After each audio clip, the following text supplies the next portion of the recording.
autrefois pignon sur rue dans presque tous les villages du Bas-Saint-Laurent, de la Gaspésie et de la Côte-Nord, les cabarets de danseuses ne sont plus qu'une poignée à survivre. Incursion dans ce milieu à la croisée des chemins. Attablée devant une série de machines sous un jeudi après-midi plutôt tranquille, Lily astérisque est soudainement mélancolique. Quelques habitués du bar discutent avec une serveuse au comptoir et la plupart des tables sont inoccupées à cette heure. Sur les petits écrans disposés ici et là, un film pornographique joue en boucle, question de mettre la clientèle dans l'ambiance. Des bars comme celui où elle travaille, il n'en reste que quelques-uns dans tout l'est du Québec. Pour Lily, c'est tout un univers qui disparaît. Ça va tuer une culture. Lily, danseuse nue. Lily, qui danse depuis plusieurs années, notamment ici, au cabaret Eden, à Rimouski, craint l'effacement d'une part de l'histoire de la province. Le Québec est reconnu pour ses clubs de danseuses. Quand je suis allée en Belgique et que les gens ont su que j'étais québécoise, ils me disaient « Ah oui, nous, on va chez Paris ». Lily ne se berce toutefois pas d'illusions, le milieu a bien changé. Danser en 2023, ce n'est plus du tout ce que c'était il y a une dizaine d'années. La popularité des plateformes numériques, la pandémie et les transformations sociales ont chamboulé une industrie nostalgique de son passé et qui, malgré tout, rêve encore de jours meilleurs. Astérisque Lily et toutes les autres danseuses interviewées pour ce reportage ont préféré le faire sous leur nom de scène afin de ne pas être reconnues du grand public. Magicien, jello et acrobate. À Montréal, Stella, un organisme de défense des droits des travailleuses du sexe, observe aussi depuis un certain temps ce lent déclin des bars de danseuses.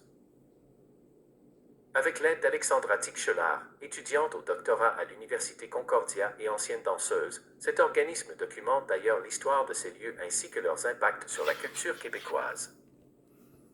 Le Québec a une culture des cabarets de danseuses qui est riche, importante et qui a une valeur, affirme sans détour la directrice générale de l'organisme, Sandra Wesley. Ça va plus loin que simplement les danseuses nues et la sexualité. Les bars de danseuses au Québec ont historiquement été des endroits uniques et intéressants qui organisaient des spectacles de variété, d'artistes de partout dans le monde, ajoute Madame Wesley. Dans la même soirée, on pouvait voir non seulement des danseuses nues mais aussi un magicien et un acrobate.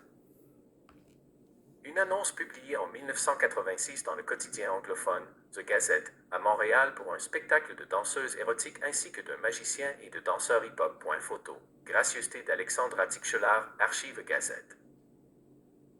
Dans un échange de courriel, Alexandra Tichelaar illustre l'étendue de ce qui pouvait être vu à l'époque dans ces lieux, lutteurs, break-dansés, lutte dans le jello, artistes de cabarets locaux.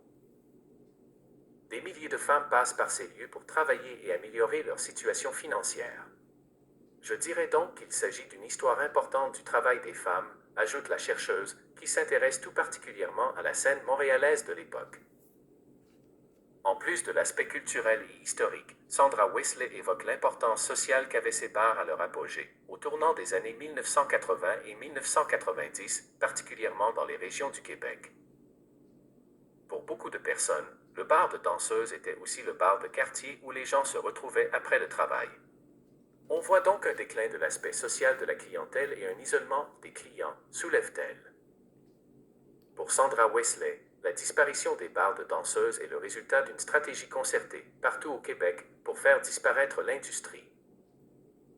On a vu une grande montée, dans les dernières années, de la haine envers les travailleuses du sexe et de cette idée que toute l'industrie du sexe, c'est uniquement une forme d'exploitation, opine la directrice générale de Stella. Elle ne mâche pas ses mots envers les administrations municipales qui auraient, selon elle, multiplié les embûches juridiques et réglementaires envers les cabarets. Sandra Wesley, directrice générale de Stella, un organisme qui vient en aide aux travailleurs du sexe. Photo d'archives, photo, Radio-Canada, Ivano Demer.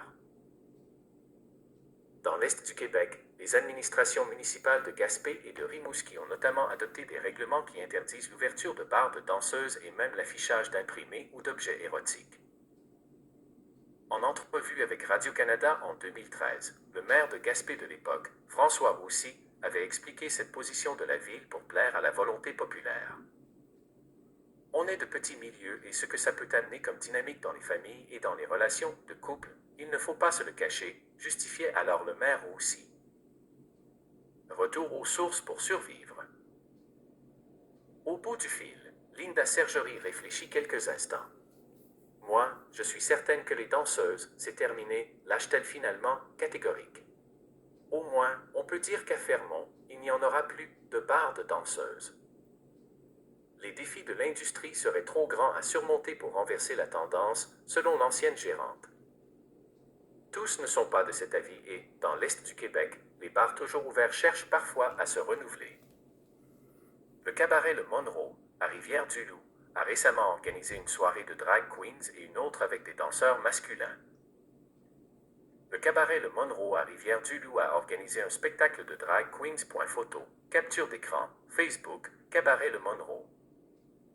Sandra Wesley croit d'ailleurs que c'est un retour aux origines qui peut servir de bouée de sauvetage à l'industrie. J'ai l'impression qu'on pourrait éventuellement voir une résurgence des bars de danseuses, mais avec moins d'isoloirs, de danse privée et de sexualité, mais plus un retour avec ce que c'était avant, soit un endroit où on peut assister à toutes sortes de performances, s'aventure-t-elle. Je crois que c'est vers ça qu'on va pour y ramener des foules, des groupes d'amis. Alexandra Tichelaar, à l'Université Concordia, espère également une renaissance des cabarets selon le modèle de l'époque. Une des choses que j'ai remarquées et que j'adore chez les Québécois, c'est qu'ils aiment le spectacle vivant et varié et qu'ils l'appuient avec beaucoup d'enthousiasme, note la chercheuse. Du côté de la Corporation des propriétaires de bars, brasseries et tavernes du Québec, on espère que l'industrie se stabilisera rapidement. Il y a quand même une clientèle qui aime fréquenter ce genre de commerce-là. Il y aura toujours une clientèle présente, croit Renaud Poulain. Au cabaret Éden, Coralie abonde dans ce sens. C'est un divertissement, lance-t-elle. Il y aura toujours des hommes seuls, des hommes célibataires ou dans une séparation. Nos récits numériques vous intéressent? Retrouvez-les tous ici. Partagez la page. Accessibilité.